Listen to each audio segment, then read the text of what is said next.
Bonjour à tous! Aujourd'hui, je vous retrouve dans une vidéo pour vous parler d'un sujet que je n'ai pas encore abordé sur ma chaîne, mais que j'aurai l'occasion, je l'espère, d'aborder dans le futur.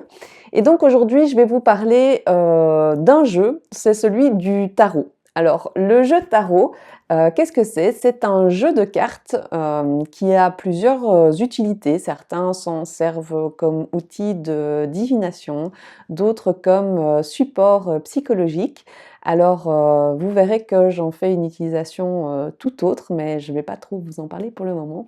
Aujourd'hui, ce qui m'intéresse de voir avec vous, c'est de discuter un petit peu du jeu de tarot et de voir surtout si c'est quelque chose que vous utilisez, que vous connaissez. Ça m'intéresse, donc si c'est quelque chose que vous voulez partager avec moi, n'hésitez pas à me le dire en commentaire, laissez-moi un petit pouce bleu, abonnez-vous à la chaîne si ce n'est pas déjà fait et surtout, n'hésitez pas à me donner votre avis sur ce sujet. Dans cette vidéo, je vais vous expliquer la différence entre les différents jeux de tarot qu'il existe et on va voir ensemble un petit peu comment est constitué un jeu de tarot.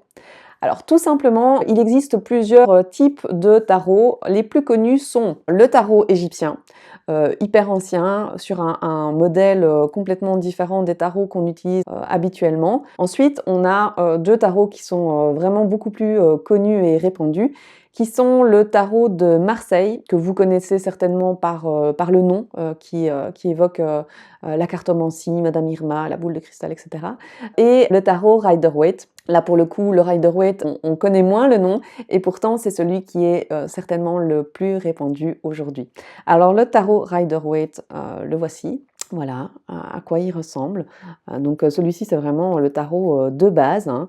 Alors, vous voyez, il a cette particularité, c'est qu'en fait, ce sont des illustrations de scènes. Donc, ce sont des illustrations type personnage, assez colorées, marquées, c'est vrai, fort, presque moyenâgeuses, hein. Ça nous renvoie au temps des nobles, des dames, des chevaliers, etc.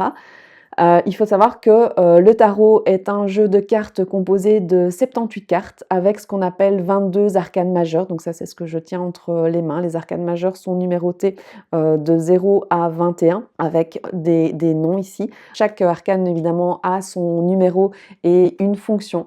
C'est quelque chose que j'adore personnellement dans le tarot, c'est qu'en fait, c'est un jeu qui va nous parler de la symbolique des formes, des couleurs, des images. Et donc là, on est forcément dans ce qui me botte particulièrement, c'est-à-dire la communication visuelle entre le symbolisme, la dénotation et la connotation de chaque forme, de chaque couleur, de chaque symbole. Chaque carte a une signification. Dans chaque carte, chaque chose a sa signification et donc vous comprendrez que c'est un système qui effectivement est hyper complexe et qu'il faut un petit peu d'études pour pouvoir le maîtriser, mais c'est pas pour autant que vous ne pouvez pas l'utiliser. Alors, on a tout d'abord les 22 arcanes majeures qui sont des archétypes. Alors, il faut savoir que la carte... mince, je sais pas où je l'ai mis, mais voilà, il est là. La première carte du jeu du tarot est la carte 0, la carte du mât, appelée aussi le fou. Alors cette carte, elle nous représente, nous, joueurs qui allons jouer au tarot.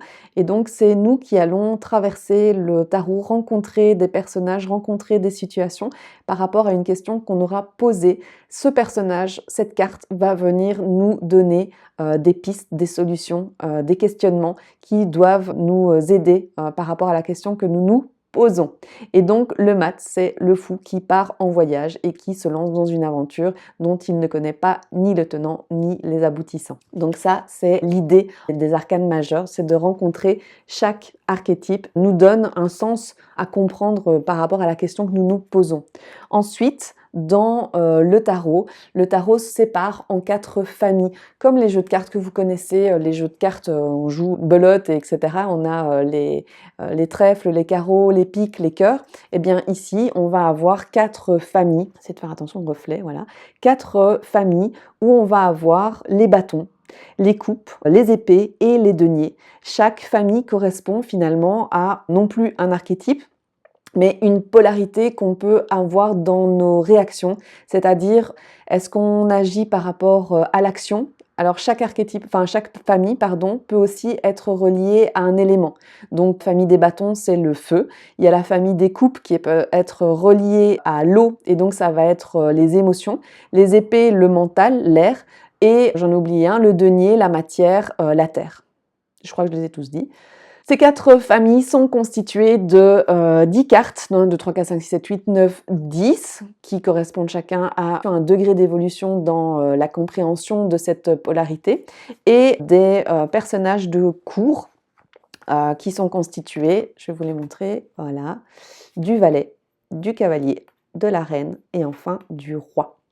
Donc, on a vraiment cette hiérarchie, ce système qui est vraiment un système bien établi entre les arcanes dites majeures, les 22 premières cartes que je vous ai montrées, les arcanes dites mineures, séparées en 4 familles qui peuvent être liées aux 4 éléments.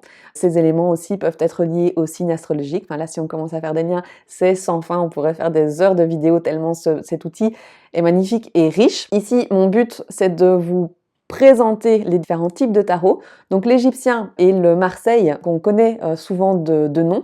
La différence avec le Rider-Waite, c'est que le Rider-Waite est le premier tarot qui a repris finalement le tarot de Marseille. Si jamais vous avez l'occasion, vous verrez que le tarot de Marseille, c'est une série de symboles qui sont représentés. Et donc c'est très difficile de pouvoir se projeter dans quelque chose qui est narratif, dans une série de symboles qui pourtant sont forts de sens, mais qui aujourd'hui sont plutôt hermétiques par rapport à ce qu'on vit, tandis que le Rider-Waite, c'est le premier tarot qui a illustré, selon le même système que le tarot de Marseille, des scènes de vie, et donc c'était beaucoup plus facile, selon les illustrations des personnages, avec les formes, les couleurs, etc., de se projeter dans ce qui pouvait faire sens, en fait, pour celui qui tire les cartes. J'espère que cette vidéo vous a plu, vous a donné l'envie de vous pencher sur le tarot si vous ne le connaissez pas. D'ailleurs, ça m'intéresserait vraiment que vous me disiez si c'est un outil que vous connaissez, que vous utilisez. Si vous ne l'utilisez pas ou que vous ne le connaissez pas,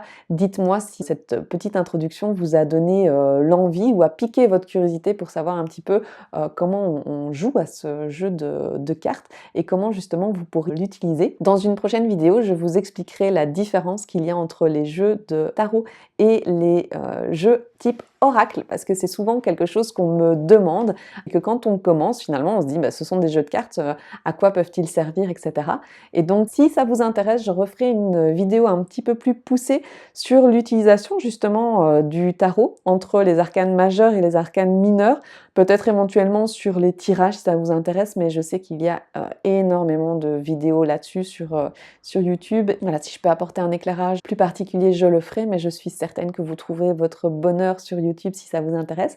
Par contre, si vous avez des questions ou des réactions, là, n'hésitez pas à me laisser un petit commentaire, je serai très curieuse de vous lire et de vous répondre. Je vous dis à très bientôt, je vous embrasse et je vous souhaite que de bonnes choses. À tout bientôt, salut salut!